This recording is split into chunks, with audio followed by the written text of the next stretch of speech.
You're listening to the Ask Drone U podcast. You ask, we answer your drone questions. Whether you're here to turn your passion into profit or you simply fly for fun, we're a community of learners and teachers who aspire to achieve greatness. We are Drone U. Hey everyone, welcome to another awesome episode of Ask Drone U. My name is Paul. And I'm Rob, and this is episode number 439. Jumping right in here. Thank you everybody for joining us. We really appreciate every time you spend your morning with us. No, we definitely do. And thank you for the reviews. Thank you for the shares. They really do mean a whole lot to us. And today we're going to be talking about when you're trying to get business in architecture, commercial real estate, or real estate, who do you call? Well, we'll talk more about that here in a minute. Yeah, it may not be as obvious as it sounds. No, right? I don't think it is. And there are different strategies, different routes you can go. But we just want to give a special thank you to our sponsor, VideoBlocks. VideoBlocks is really an affordable, subscription-based stock media site that gives you unlimited access to all of the files. So if you need B-roll, You're making videos, you're making ranch videos, you're doing real estate, and you want some aerials of the city that real estate is in and you've never been there, you can pay one fee and download unlimitedly from their library. I don't know another place where you can do that. No, it's a great deal. And Drone U members are getting $50 off. So it's only $99 for a full year of access to these videos and to this footage. That's right, 115,000 HD video clips for $100. If you go to videoblocks.com/drone. Again, videoblocks.com/drone. Well, we might as well play that question now, Rob. Let's jump right in. Hello, this is Les Corbett from Suwanee, Georgia. And I have a question I would like to be answered by the Drone U, Mr. Paul and Mr. Rob. So I will sing it to you since I'm in a singing mood. So my question is this. I would like to know who to call. Please tell me who to call, who to contact for the job I'd like to have. I would like to fly the real estate or any other real estate, but please tell me who I should be contacting for this job. So if you please tell me who to call, I will call them right away. Maybe even call them once I get the answer. I'll get it today. But if you tell me who to call, who should I be calling to get the job? I will be happy to call them right away. Thank you very much for your answer. And I am a drone member and part of the drone community, and I listen to the podcast all the time. So thank you very much for this question to your answer me. Thank you very much. That was fun. Thank you for that, Les. Way to mix it up a little bit. I love the accents because it just reminds you that the world is much bigger than we all, realize. And I mean, I realized this when I was in the Bahamas just a couple weeks ago, and those cultural differences I really truly enjoy. And as I'm sitting here trying to figure out what accent that was, I think it was a few. And then I reminded myself, it doesn't matter. Yeah, because just the fact that he's having fun with it is what makes it fun. Absolutely. Yeah, it makes the question a little bit more interesting. So thank you again. And it's a good question. And we've, of course, talked about this particular subject a fair amount. But at the same time, I think it's good to kind of dive deeper and ask that very, very specific question of, okay, this is what I want to do. Who do I contact? Deeper. Yeah. Yeah, that one. Yeah, that one. Deeper. So, E.T. who would you contact? Home. What are your thoughts? Okay, let's talk residential real estate. First thing I'm doing is I'm doing a presentation at the Real Estate or Realtors Association for here. That's GAR, Greater Albuquerque Association of Realtors. Yep. There is a Realtors Association. I would offer to do a presentation, talk about new drone law, vetting drone pilots, how people can tell good drone pilots from bad drone pilots, and then again, where to find information on you. Let them know what qualifications a good drone pilot should have. licensing, make sure the pilot that you're hiring is licensed, things like that. Yes, that would be very helpful. Next thing I would do is I would find out who the elite 50 are in your state or your region. Normally there's called the elite group of realtors. It's run again through the Realtors Association. Here we have in Albuquerque, I think it's called the Elite 30 or the Albuquerque Elite. There's actually there are various groups that kind of do the same thing. So there's going to be more than one, most likely, depending on how big your community is. Yeah, but why do we want to go after those people? Well, those are the highest performing realtors, and they're probably listing the more expensive real estate. I mean, they're the big players. But they're also doing volume. So if you build with one of these people, they're going to be sending you homes over and over again. Yeah. So that's why I really wanted you to understand why it's important to go after the elite realtors. They also tend to be more organized, more professional, but don't think that they won't bend you over backwards, stab you in the back. So you got to protect yourself. I'm only saying that because I'm not trying to harm realtors. I'm not trying to talk crap about realtors. There's enough of that on the internet. What there isn't enough of is just the fact that you don't have to be mean to these people. Just set limitations to protect yourself, like not giving people free footage. Offer them a one-time, new client discount of $100 or something. Right. It's all about how you set yourself up, and I couldn't say that enough because it's so important. And that's my phone buzzing off. Buzz. Yeah. Well, and so speaking directly to the question, who do you contact? So you said the first thing I'd go after are the GAR meeting. Well, for us, it'd be a GAR meeting. It's the association meetings. There are directors of these places. I mean, you can That's how you have to get in. You normally have to make friends with them. Yeah, I mean, you just call the front desk, start talking to people, show up at their offices. They all have offices. Start talking to people, let them know what you do. Same thing with some of the larger real estate offices. You can go, and there's always somebody there at the front desk. They're friendly people. Yeah. I want to interrupt you for a second because there are a lot of guys recently who have been expressing, and I say a lot too, who've been expressing some doubts in the community about calling people. And I can't say this enough, and I don't hear other sales leaders or thought leaders talk about this, and it's something that's really kind of hit me recently, which is not everyone can just pick up the phone and call the front desk and get past the normal BS conversation. It's difficult. Which is why I say go see them as much as you can, number one. Which is great.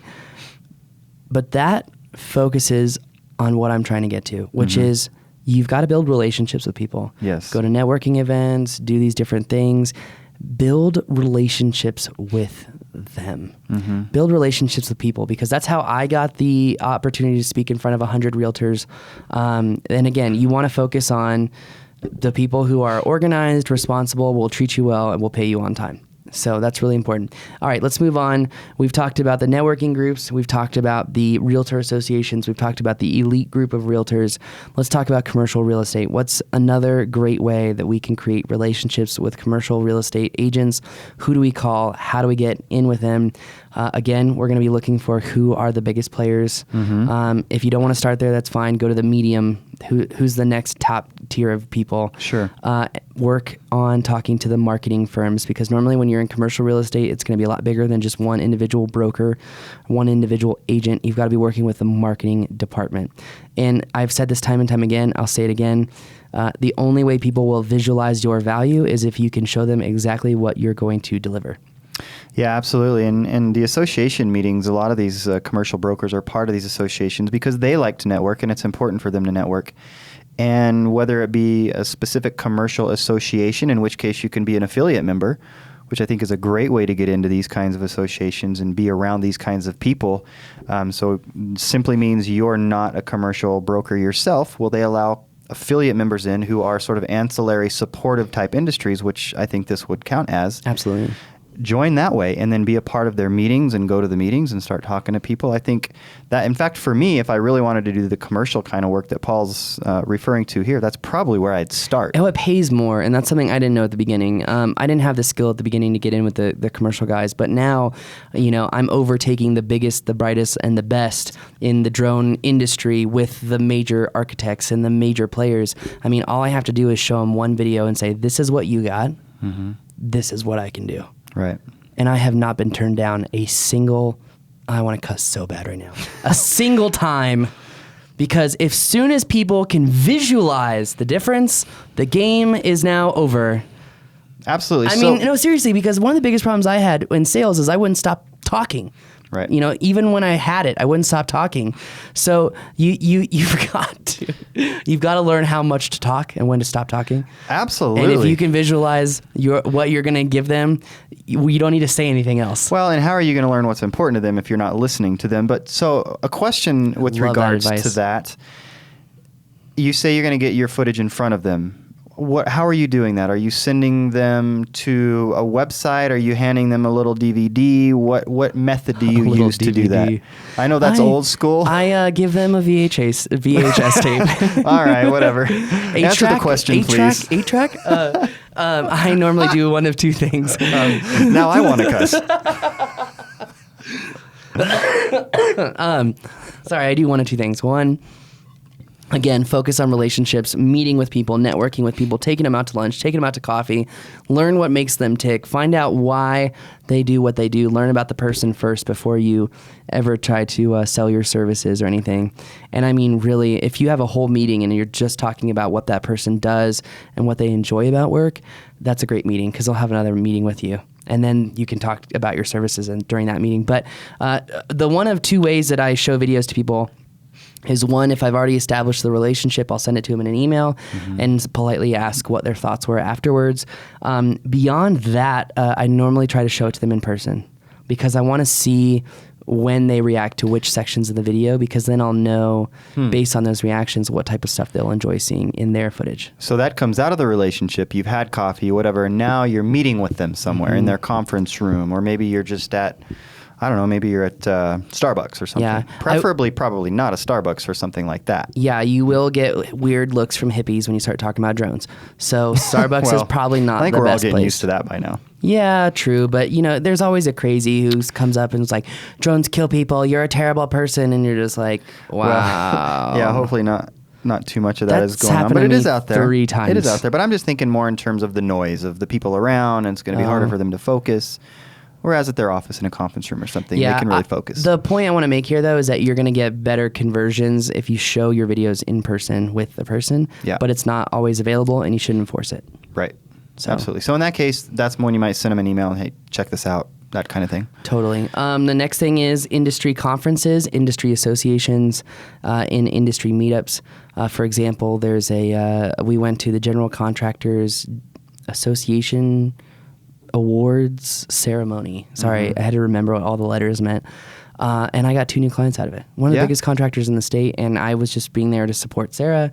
Sarah does all the graphics, a lot of the graphics here in town now. She's worked her way up. She's doing the new mall here, the new mall down by Texas. I mean, she's doing a lot of stuff. So the trick is to have a girlfriend that works in the industry that you want to fly for. That's true. All right. What about surfing, though? What about fast cars and luxury exotic hotels? Because that didn't work for those. Well, she's still working her way up. That is true. That is we'll true. see what happens. But for all my other clients, which I do want to, just lay this down. The only real estate I do now is super high-end luxury real estate or big land brokerage deals.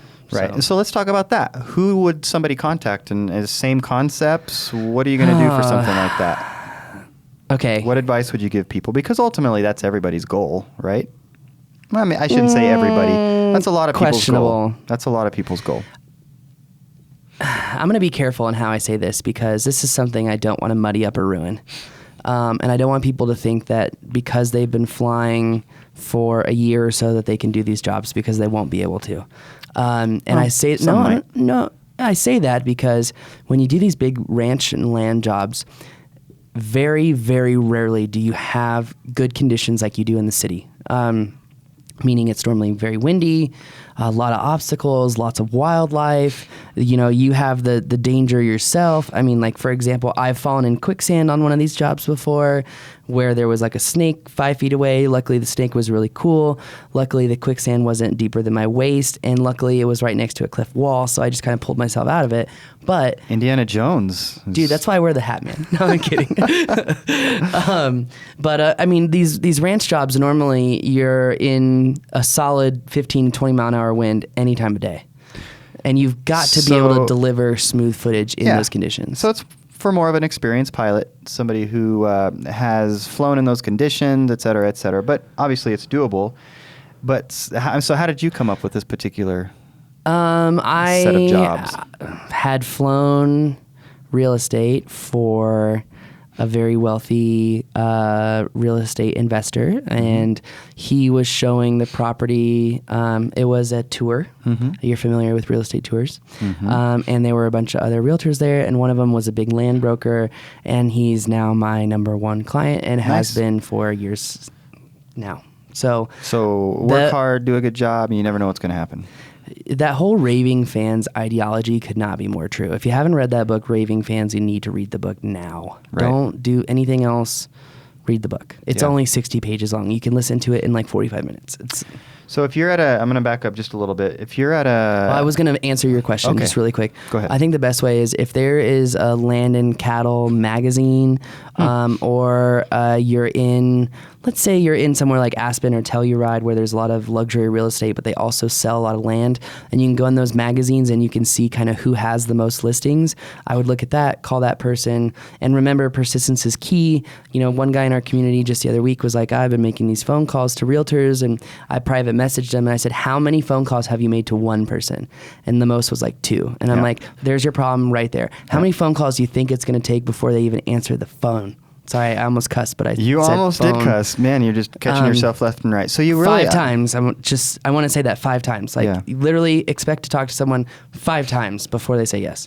Yeah, you almost have to have that mentality. And I know this is hard for some people. It's hard for me because you feel like you're starting to bug people, and frankly, you got to get over that. But No, you got to get over, it doesn't matter what other people think about you as long as you're doing the right thing.